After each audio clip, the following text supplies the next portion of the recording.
Благодаря ви за големия интерес към книгата. Много често ме питат кой е Джамал, откъде съм получила тази духовна мъдрост. Джамал всъщност е събирателен образ на всички мои учители, които съм имала през годините. Джамал го срещнах преди повече от 25 години, когато отидох в Асоциация Феномени.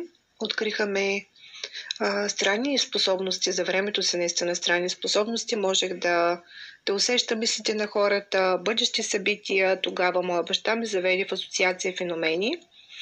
И там се запознах с Кобра Томов, там се запознах с екипа на Кашпировски и Джуна. Тогава срещнах и Джамал.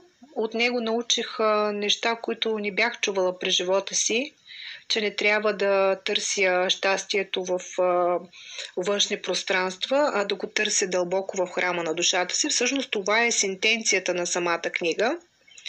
Книгата я издадох много бързо.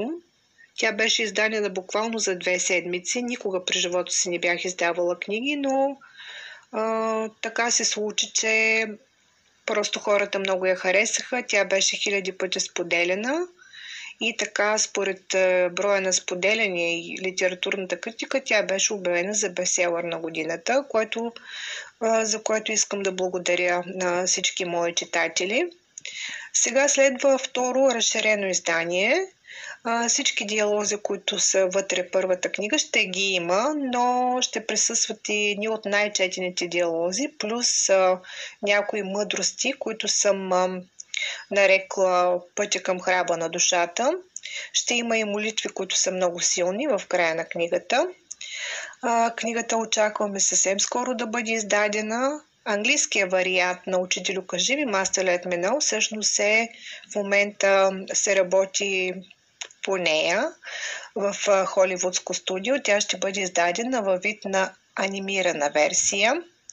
Тя е направена по-привлекателна за младата публика, защото всъщност Учителю кажи ми е доста на много високо ниво написана като духовни сентенции. Все пак трябва да много добре да сме навлезли в духовната сфера, за да можем все пак да усетим напълно книгата. Докато английския вариант се приема по-леко, но тя всъщност е фантастика. Ще ви я представя по-късно. Искам още веднъж да ви благодаря за всичко това, което правите за мен, за това внимание.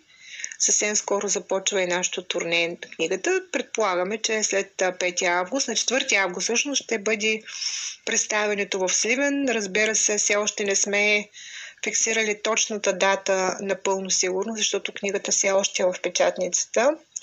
Но в Галранга йога в Сливен, всъщност това е център Раковски срещу второ основно.